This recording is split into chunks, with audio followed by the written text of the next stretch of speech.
बिल्ली रहा करती थी और एक और बिल्ली रहा करती थी और एक बंदर रहा करता था। तो एक बार की बात है, बहुत समय पहले की बात है कि एक बिल्ली रहा करती थी और एक और बिल्ली और एक बंदर रहा करता था। एक दिन वो दोनों बिल्लियाँ बहुत ही भूखी थी और उन लोगों को बहुत दिन तक खाना नहीं मिला। लेकिन एक दिन एक कैट घूम रही थी तो उसे चपाती मिली।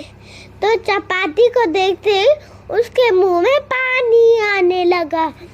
तो वो चपाती को उठाकर अपने बहन के पास ले गई जिसका नाम था स्नेल्टिका और उसका नाम था स्मोलिका।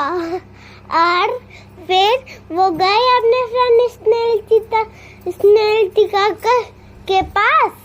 तो उसने कहा, बहन बहन स्नेल्टिका, ये देखो मुझे एक चपाती मिली है।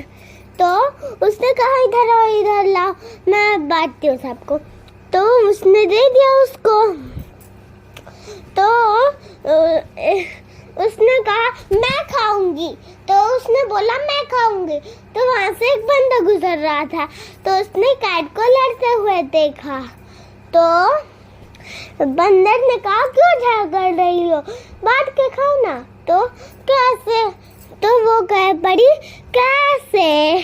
तो कहे कि बांट कर खाओ। तो बंदर ने आधा उसको दिया और आधा उसको दिया। तो एक बिल्ली बोली, नहीं नहीं उसका ज्यादा है। तो एक बंदर ने उसका एक काट लिया। तो एक वही कैट बोल पड़ी कि नहीं नहीं अब उसका ज्यादा है। तो उसका खा लिया बंदर। फिर बिल्ली कही कि नहीं नहीं अब उसका ज्यादा है। तो बंदर ने उसका खा लिया। फिर बिल्ली ने कहा, नहीं नहीं अब उसका ज्यादा है। तो ऐसे ऐसे करते करते पूरी एक रोटी खत्म हो गई। तो उसके बाद कैट रोने लगी। फिर बंदर कूद कूद कर आया, अपना खाना उनको दे दिया। फिर वो खुशी खुशी रहने लगे। कहानी खत्म।